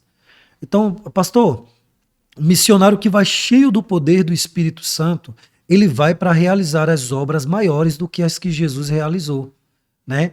Ele vai realmente para manifestar o poder do reino de Deus naquela cidade. O lugar que jazia em trevas viu uma grande luz. Nós vamos para levar essa grande luz. Então, o missionário que ele não vai cheio do Espírito Santo, é como eu falei no início, ele vai como um turista. Ele vai como um simples turista. Eu já vi missionários que foram dessa maneira, como um simples turista. Não fizeram nada. Só tiraram fotos, mandaram para suas igrejas. Olha o que eu estou fazendo. Não pregaram, não evangelizaram, não oraram. Só ficaram passeando pela cidade durante aqueles dias, visitando alguns irmãos para comer na casa deles. Tiraram fotos com algumas crianças, mandaram para a igreja se compadeceu, mandou uma oferta abençoada, e aí foi gastar aquele dinheiro com outras coisas, né? Então o missionário ele precisa estar revestido de poder e da palavra de Deus. Poder, oração e o conhecimento da palavra. Se ele tiver o conhecimento da palavra, a palavra por si só, ela vai fazer muita coisa. Ela já faz muita coisa, né? É dessa maneira. É verdade. Pastor, eu queria que você falasse assim, para pastores, missionários, obreiros que estão assistindo aí, que são líderes do seu ministério, que o líder é o que pode tomar decisão, porque às vezes um dos pastores, sendo da equipe, mas se o pastor não tiver a visão, o pastor presidente, o pastor que está na frente da obra, que queira implantar a visão missionária, e também pessoas que estão nos assistindo que querem, talvez já sente essa chamada, e talvez você está assistindo o podcast agora, talvez isso está ardendo no seu coração, queimando, o Espírito Santo confirmando o seu chamado. Então esse desafio do líder, como implantar essa visão missionária na igreja, e do indivíduo, do homem, da mulher que sente esse chamado, o que fazer? A primeira coisa é me levar na sua igreja. Para pregar, para ministrar, para mobilizar, contar testemunhos. Tem muitos testemunhos que não cabem em um podcast, né? O podcast ele tem horário de começo e horário de fim, né? Também. Mas tem muitas coisas que a gente vai lembrando ali no momento que a gente está treinando a igreja, né? Nós levamos esse treinamento para a igreja Esse treinamento mobiliza a igreja. Já fui em igrejas, pastor, que a igreja ela não vivia nem na oração e nem na missão. E que depois que terminou o treinamento, o pastor chegou de púlpito e falou assim: a partir de hoje nós estamos abraçando as missões. E eu vou enviar com o pastor Cláudio, eu vou enviar com outro movimento, tantos irmãos, sabe? Então, a importância de enviar um missionário para mobilizar a tua igreja. Um missionário que vive realmente no campo missionário, né? A outra coisa que tá junto com isso é procurar entender a visão do campo missionário. Quando você começa a entender as necessidades, o número de pessoas que ainda não conhecem a Jesus, se você realmente tem amor por almas, isso vai te impulsionar a você sentir amor pelo campo missionário, amor por almas e ter o desejo de evangelizar, né? E a outra coisa é você orar pedindo a Deus para que o coração de Deus venha se manifestar no teu coração, o coração de amor por almas, por vidas, né? Para uma pessoa pessoal, no caso pessoal, né?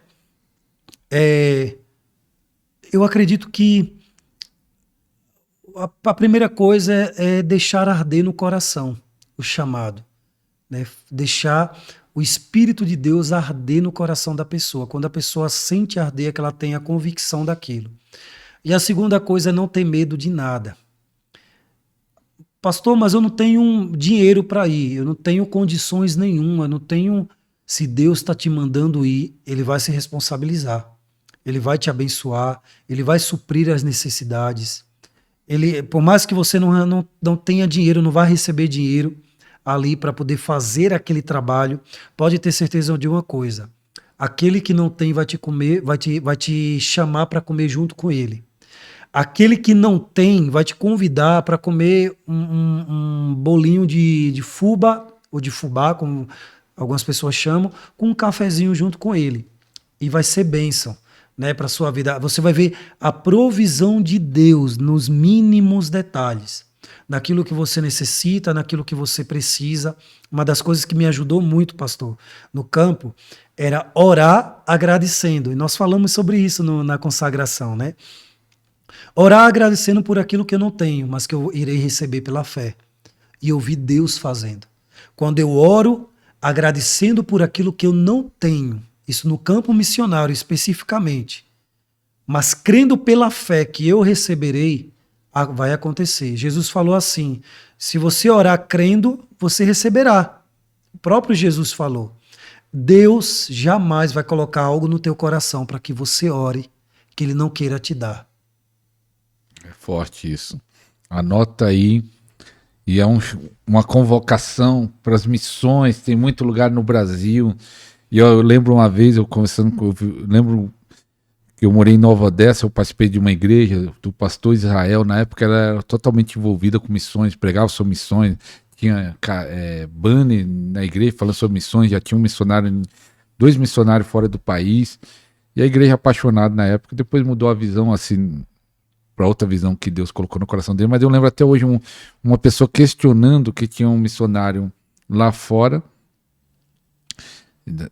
e aí ele foi em um lugar de Minas que estava necessitando, ele viu, fui lá, tinha parente e manda lá para fora, não precisa, e aí eu só falei para ele, como líder, o pastor tem que ouvir a voz de Deus, então Deus mandou ele ir para fora, manda para fora, Deus pode até mandar para um bairro. Fala assim, mas tem uma igreja naquele bairro, mas às vezes Deus quer que naquele bairro nasça uma igreja diferente que já tem. O líder tem que ouvir a voz de Deus. Então, escute a voz de Deus, que existe um campo missionário, talvez na sua cidade, talvez em outro estado. O Nordeste é muito carente no Brasil. Norte, que tem uns ribeirinhos que o pastor foi lá, ou até para outro país, mas escute a voz de Deus. Às vezes, pastor, desculpa lhe interromper, o missionário ele vai somente por uma pessoa. O missionário chega naquela região pensando que vai evangelizar e ganhar multidões. E às vezes é somente uma pessoa que Deus quer salvar ali. Eu já vivi muitas experiências assim, de Deus me enviar no lugar que eu pensava que eu vou ganhar muitas vidas. E na verdade era somente uma pessoa, um homem, que precisava ser alcançado pelo Evangelho de Jesus e ter a vida transformada. Eu lembro que uma vez eu subi num ônibus, eu saí de um culto muito grande. Eu entrei dentro de um ônibus, estava na última fileira do ônibus, o Espírito Santo fez. Eu e minha amiga, a gente cantando louvores. O nome dela é Lau. Até vou mandar esse podcast para ela assistir, que ela vai lembrar. A gente cantando e brincando, coisa de jovem, adolescente da época. E a gente cantando louvores e desafinando propositalmente, né? Isso lá no final do ônibus. O Espírito Santo falou assim para mim: levante-se e vá pregar no meio do ônibus. E eu falei: não, não vou não. Eu fiquei muito assim assustado, porque eu nunca tinha pregado no ônibus. E essa minha amiga percebeu e falou: o que foi? Eu falei: o Espírito Santo está mandando me levantar e pregar ali no meio do ônibus. Ela falou: vai. Eu falei: vou não, vai tu. Eu falei para ela, né, adolescente, eu vai você. E ela: não, ele está mandando você. Sabe quando você sente que se você não cumprir, você tem aquela impressão que vai ficar sufocado e vai morrer, né? Se você não falar uma palavra, se foi essa a impressão que eu tive. Eu me levantei e falei: Deus, vem comigo. Peguei no ferro, peguei no outro do ônibus. E aí eu fiz assim: boa noite. Todo mundo: boa noite. Dentro do ônibus. Tinha alguns irmãos da igreja que tinham ido nesse culto comigo. Inclusive eu passei e falei para uma delas assim, falei: intercede aí que eu vou pregar. E aí eu lembro que, resumindo, eu falei aquela passagem que diz assim: vinde a mim, todos os que estão cansados e sobrecarregados, e eu vos aliviarei. Dali eu comecei a pregar, pregar, pregar. E eu lembro que eu fiz o apelo dentro do ônibus, eu falei assim: vamos orar. Primeiro eu orei por todo mundo levantou a mão e orei. Falei: quem deseja entregar sua vida para Jesus, levanta a mão. Eu era muito jovem. Ninguém levantou a mão.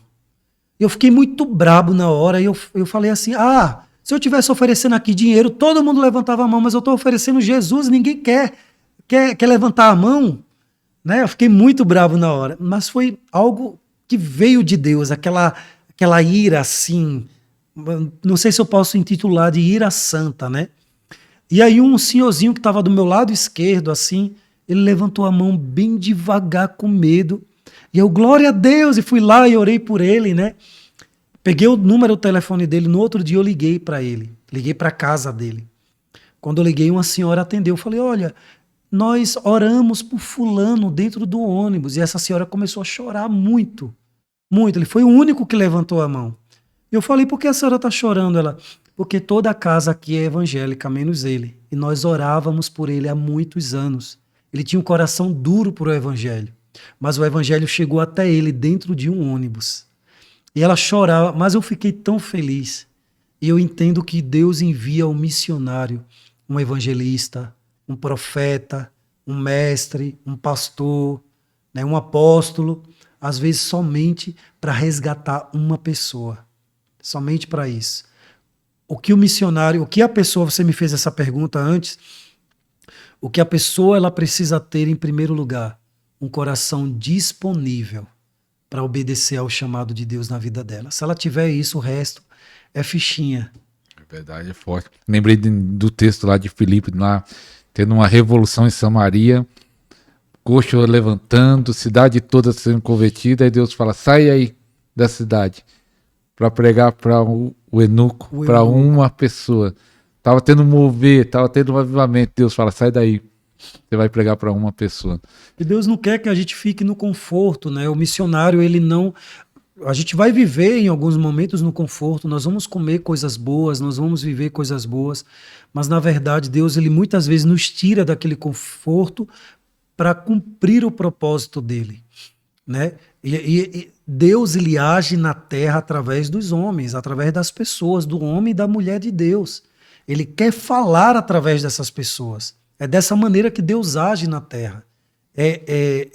Derramando essa palavra sobre a vida do homem e da mulher de Deus, e essa palavra passando, a gente chama de ofício profético, né? Que é o que vem do alto, passa pelo ser humano e é transmitido para uma nação, para um povoado ou para uma pessoa. E é isso que Deus quer fazer através das nossas vidas. Pastor, eu quero falar até de uma experiência que tem a ver com a pergunta. Em 96, então, 96 tem quase 20 anos, não é isso? 96, 2016, 20 anos, né?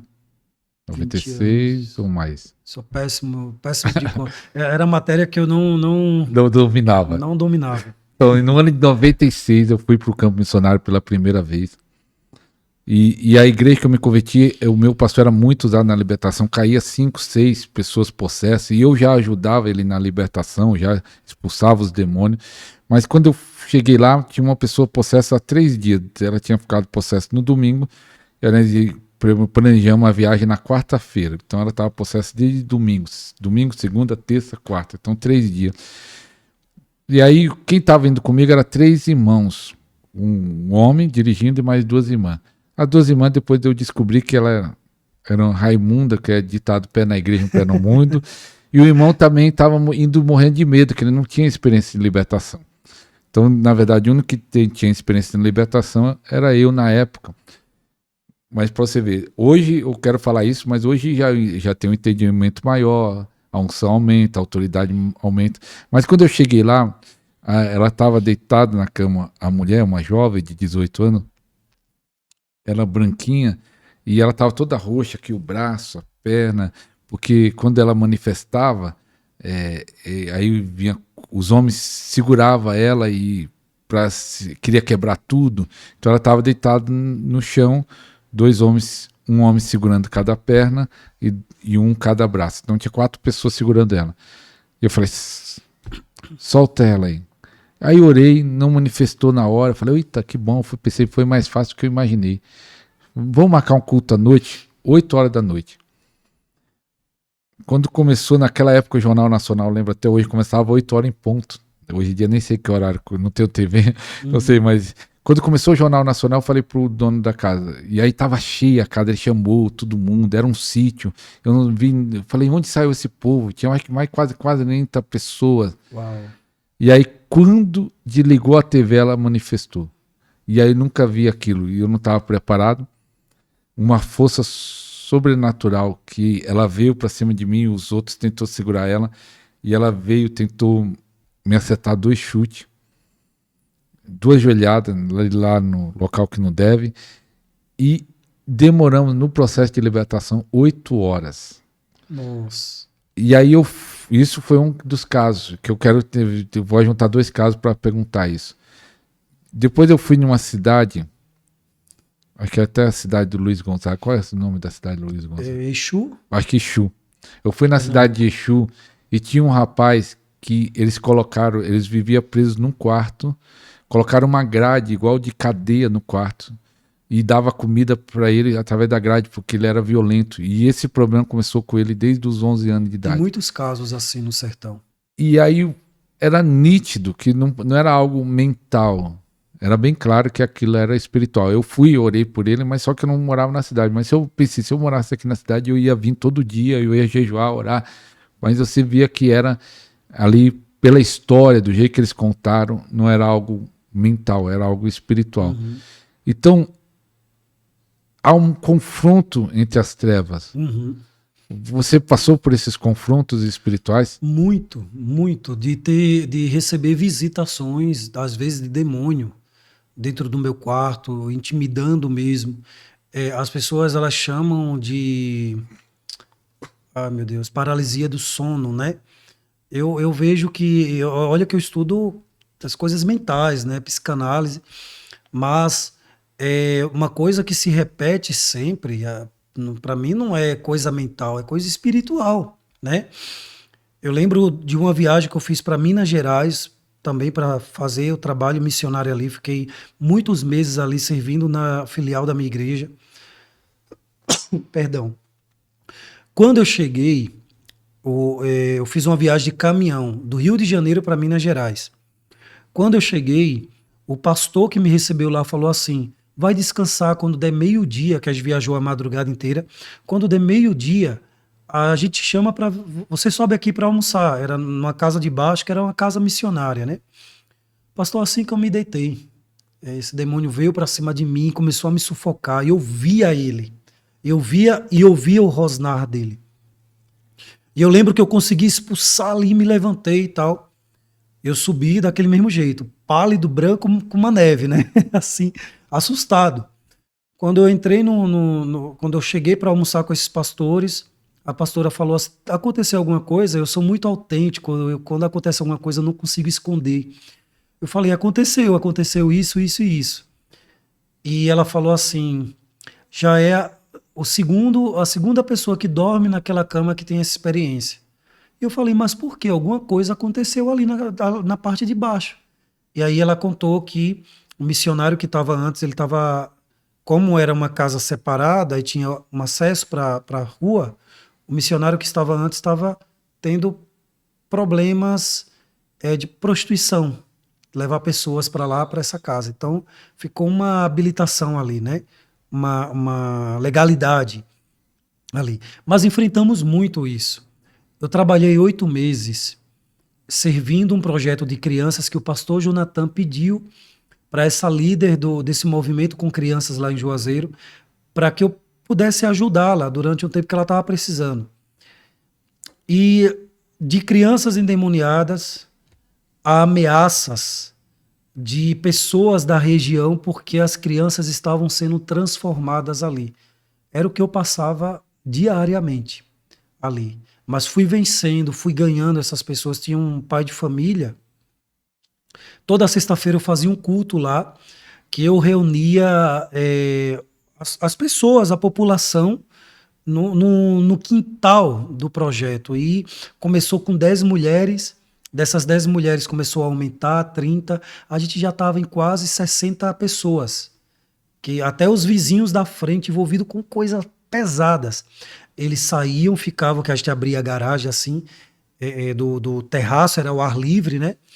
Eles iam, colocavam as cadeiras na frente de casa para ouvir as pregações, né?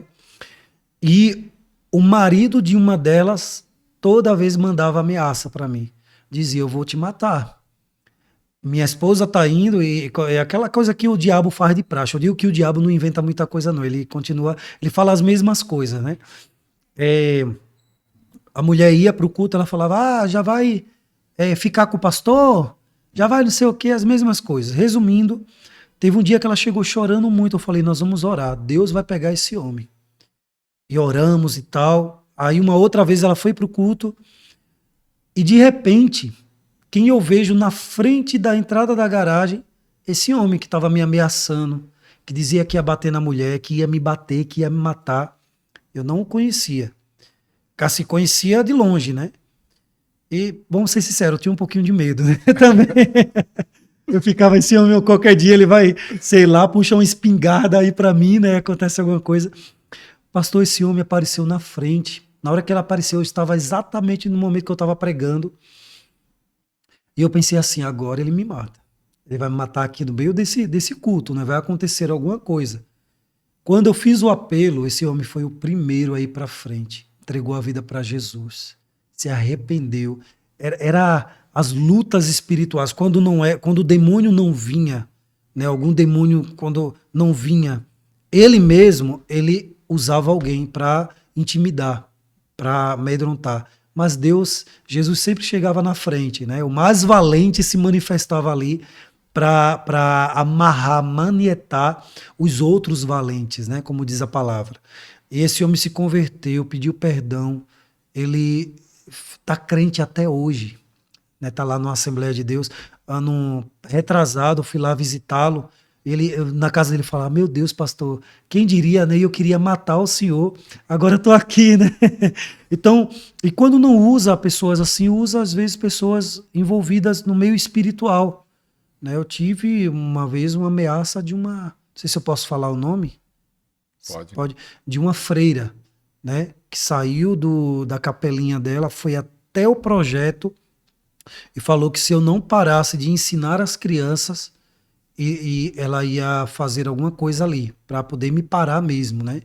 E aí foi tão interessante que a criancinha, eu sempre falava para eles: respeitem, não, vocês não podem desrespeitar. E aí uma criancinha que estava na minha frente falou assim: e tire meu nome de lá que eu não estou adorando mais santo não. Menina, pelo amor de Deus, cala a boca, não fala isso. Vai piorar. Né? Vai piorar a situação. Mas a gente sempre enfrentava essas coisas, né? Quando o diabo não enviava demônios mesmo para nos amedrontar, para perturbar as vidas dos missionários, né? Para nos fazer sentir a atmosfera pesada, às vezes ele usava pessoas. Quando não usava pessoas de fora, usava até pessoas dentro da própria base mesmo, pessoas que estavam fracas espiritualmente ali. Por isso que a gente tinha que estar sempre orando, né? Lá no Chile mesmo, na cidade onde eu estava, de vez em quando a gente recebia, a gente intitula, né, de espíritos espiões, que vão ali para ver o que a gente está fazendo, o que a gente está orando, né? Porque o trabalho do missionário é um trabalho de desbravar, é um trabalho de embaixador. Ele chega ali, o mundo espiritual começa a se agitar. Essa viagem que nós vamos fazer para o Chile, estamos nos preparando em jejum, em oração, orando o tempo todo, jejuando o tempo todo, toda a equipe, que eu já falei para eles, como que é a situação da região onde nós vamos ficar, né? Que é pesada, tem muita feitiçaria, muita oposição, né, espiritual contra a vida dos homens e das mulheres de Deus, né, que chegam lá. Amém. Pastor, você falar as suas redes sociais para o pessoal.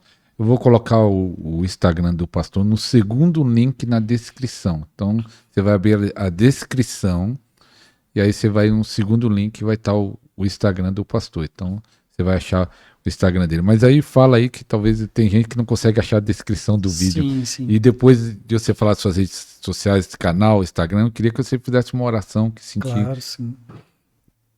O meu Instagram pessoal é o @eu_Cláudio Siqueira, com S, tá? @eu_Cláudio Siqueira. O YouTube eu trabalho também com músicas, né? Então tem músicas que ali que são de minha autoria. Não é uma coisa assim que eu saio divulgando, eu sou mais convidado para pregar mesmo. Mas é uma maneira de eu deixar registrado as composições que Deus me dá ali. O YouTube é a mesma coisa, Cláudio Siqueira, né? São as duas redes sociais que eu mais uso. O Instagram é o que eu mais uso mesmo ali. Tem ministrações, tem trechos de pregações, né? E também tem fotos dos trabalhos missionários aonde eu vou, por onde eu passo. E o Instagram também do Assina Terra Underline, né? Que é do movimento que eu lidero, onde eu levo pessoas para experiências no campo missionário. Isso. Quiser orar? Amém. Eu quero fazer essa oração, é uma oração por despertamento, né, para o campo missionário.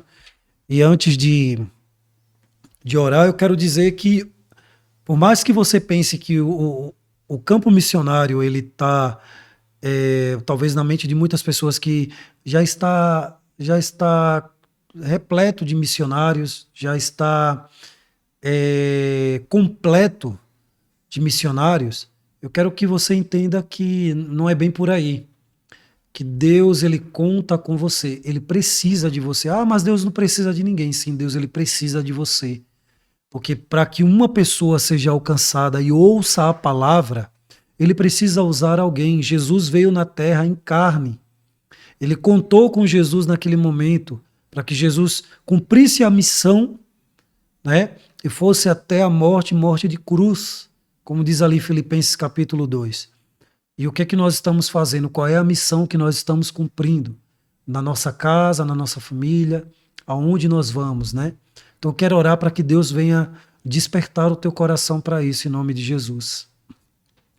Senhor, em nome do Senhor Jesus, Tu és o Senhor da seara. Eu oro nesse momento para que o Senhor envie trabalhadores para essa seara. O Deus da seara envia trabalhadores. Como Jesus nos ensinou, ore ao Senhor da seara para que envie trabalhadores. Os campos estão brancos. E, Senhor, muitos não estão indo plantar e colher. Meu Deus do céu, em nome do Senhor Jesus Cristo, nós dizemos sim ao teu chamado, envia-nos. Cura nossa alma, cura, Senhor, o nosso interior, para que possamos, meu Deus, chegar no campo, para que possamos ser bênção no campo missionário. Senhor, esse irmão e essa irmã que tem desejo de ir para o campo, mas alguma coisa o impede de chegar lá. Às vezes a situação financeira, às vezes, meu Deus, é uma enfermidade, uma doença, alguma limitação física, emocional. Oh Deus, tu és o Deus Todo-Poderoso. Senhor, rompe na vida dessas pessoas, que elas sintam um rompimento a partir de hoje, um queimar no espírito para que elas possam chegar nesse local, meu Pai, aonde o Senhor quer que elas cheguem, no lugar aonde o Senhor deseja que essas pessoas cheguem em nome do Senhor Jesus. Ó Deus e Pai do nosso Senhor Jesus Cristo, queima no coração, sopra, a tua palavra diz que aqueles que são guiados pelo Espírito, eles vão debaixo desse vento, não sabem nem de onde vem ou para onde vai. Assim são aqueles que são guiados pelo Espírito de Deus. Meu Deus, eu te peço que essas pessoas sejam guiadas pelo Senhor. O impedimento financeiro, o impedimento físico, enfermidade, sai agora da vida dessa pessoa que tem o chamado de Deus. Problema no joelho, nas pernas, no corpo, seja lá onde for, que saia, que suma. E essa pessoa sinta o poder de Deus enviando e liberando para que ela possa chegar nesse país, no sertão nordestino. Oh, meu Deus, no sertão do Sudeste, oh Deus, no norte do Brasil, como nos ribeirinhos do Amazonas, nas tribos quilombolas, nas tribos indígenas, oh Deus, na África, na América Latina, na América do Sul, meu Deus do céu, em tantos outros lugares, Senhor, aonde muitos missionários ainda não chegaram, nessas tribos que ainda não ouviram a tua palavra, não ouviram, ó Deus, a tua verdade, que um missionário venha ser disponível, venha estar disposto a ouvir a voz de Jesus e largar tudo o que tem para poder pregar a tua palavra. Envia, meu Deus, nós clamamos, envia obreiros ao campo missionário, envia obreiros aos campos para que eles possam pregar a tua palavra, meu Deus, e que sejam usados pelo teu Espírito nas curas, nos milagres e nos sinais, em nome do Senhor Jesus Cristo. Amém e amém. Receba esse envio do Senhor sobre a tua vida, o envio do Espírito Santo, que vai te enviar para o campo, que vai te usar de uma maneira sobrenatural, com curas, com milagres, com sinais, em nome do Senhor Jesus. Que o Senhor te envie para a África, para o Amazonas, para os lugares no Brasil, para a América Latina, ou para os lugares inalcançados. O Senhor venha te enviar, você seja o primeiro a chegar em lugares onde muitos ainda não chegaram, em nome do Senhor Jesus. Amém e amém. Amém, amém, glória a Deus. Eu lembrei da frase lá do pastor Oswaldo. Ele escreveu Paixões por Almas, Missões e outros livros que era tudo voltado para a obra missionária. E ele falou assim, você deve enviar, se você não pode enviar, você pode ofertar, se não pode ofertar, você pode orar. Mas você precisa fazer algo pelas missões do Brasil e do mundo. Nós precisamos fazer a nossa parte. E como o Mike Shee, ele gostava de falar isso, você é salvo para salvar. Você não é salvo apenas...